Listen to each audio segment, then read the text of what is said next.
morning, everybody. In this episode, we're going to be bringing our player to life. We'll set up a controllable 3D character using Godot's CharacterBody3D. We'll add some movement, generate some ground detection, and add a basic camera and light so we can finally see what's going on.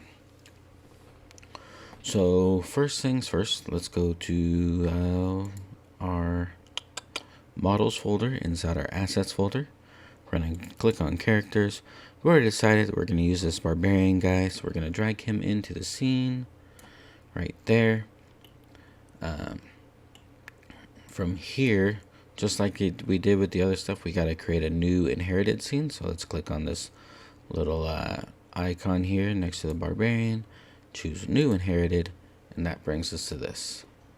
All right, we're going to close all this. You can see it has the animation player with all his attacks or his animations there, so nothing was really lost.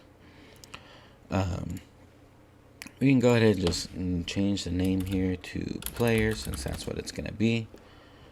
And let's go ahead and go to scene. We're going to go to save scene as, and inside of our, we're going to make sure that we are in our scenes characters folder. Make sure the file name says player so you know what it is, and press save. Alright. From here we need to add a few extra things. We're going to add a child node that is not a directional light. We're going to add a collision shape 3D right there. Now we do need to move this up. But first, we need to go over here into our inspector. We're going to choose new capsule shape 3D. And we're just going to drag this guy up here, right about like so. Next thing that we're going to do is we're going to go ahead and click back on player. We're going to add a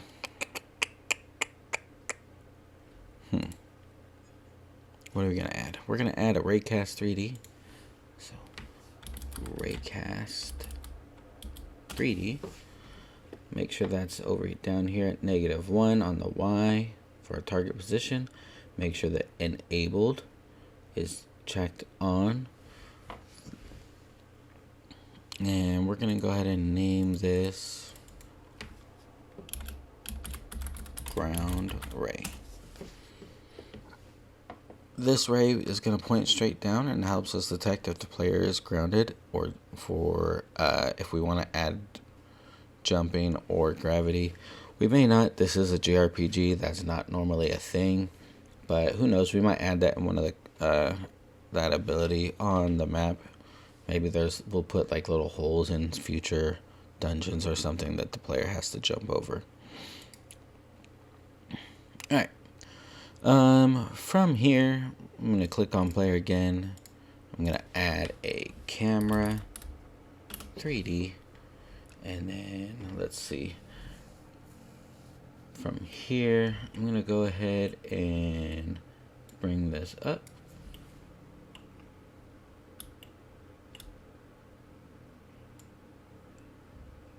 About like so. Let's go ahead and make sure current is checked on. Our transform, we're going to change the Y to 180.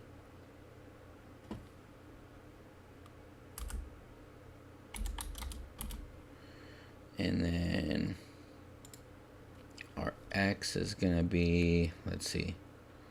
If we went straight 90, that would be up. So let's go negative. We're going to go with -75. And we're going to bring this down a little bit. Bring it back up some. Let's just check to see how that looks. That's maybe way too straight down. Alright.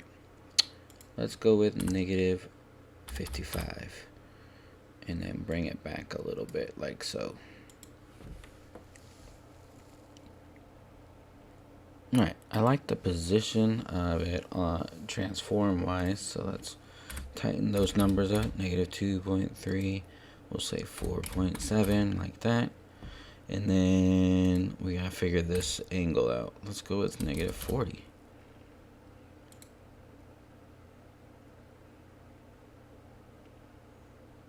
No. Negative 25. That's too sharp, so it's going to be somewhere between. Let's just go negative 33 and see. Alright, yeah, that'll work. Alright, so that's what we did. Negative 33 is kind of a weird number. Let's go negative 35. Yeah, alright. Negative 35, whoops, on the X. From here, we're going to go ahead and save all this. And let's get to coding. So click on your player. We're going to add a script. It's going to inherit from CharacterBody3D, which is fine. Let's go ahead and grab our folder icon by clicking on it. We're going to make sure that this is saved in our scripts folder, in our characters folder, in our player folder. And it's going to be named player controller, because that's what it's going to do, control the player. Alright, so because it inherits from CharacterBody3D, we have all this lovely stuff that it's given us. But we're going to do a few things differently. We're going to make the speed a public variable instead. And we're going to make, and instead, I'm just going to, I know speed is fine, but I'm going to say move speed. Let's see. I don't know if we're going to use the jump. So how about we remove the jump for now? But we, you know what? I'm going to add it as a comment.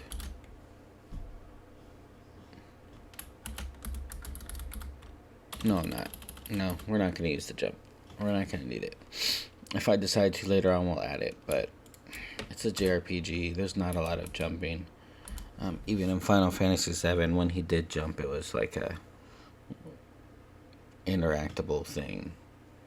Pressed X or something, and then he like did a jump across that gap, and it was like a trigger deal. So that created that small animation across. So we're not going to do that. So what we are going to do though is we're going to create a variable here in the physics process. Input direction is going to be equal to vector 3 input dot get action strength. We're going to say move left. We're going to subtract that from input dot get action strength move right. And then what else should we do? We're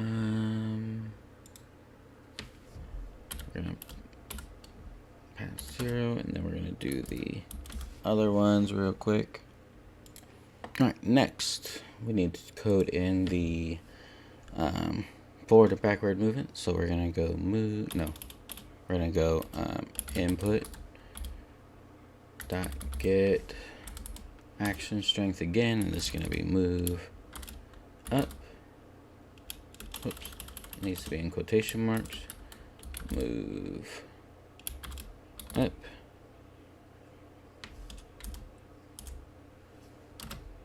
Minus input dot get action strength move down. And we're going to pass that as a normalized. That way that'll work. Alright.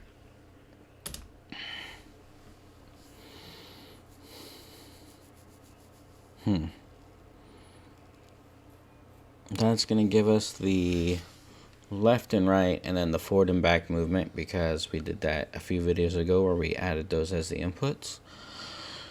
Now we need to convert all this local input into global directions. So what we're going to say next is variable direction equals the global transform dot basis times our input direction. I'm going to say direction dot y is equal to 0, so there's no floating going on. Next thing we're going to do is apply our movement. So apply movement. Let's see, and this is going to be turn local input to global direction. Excuse me. That came out of nowhere. Apologize if that destroyed your ears. Velocity.x equals direction.x. We're going to times that by the move speed velocity dot z is going to equal direction dot z times the move speed. Let's go ahead and save that. And from here, we need to drop our player into our dungeon.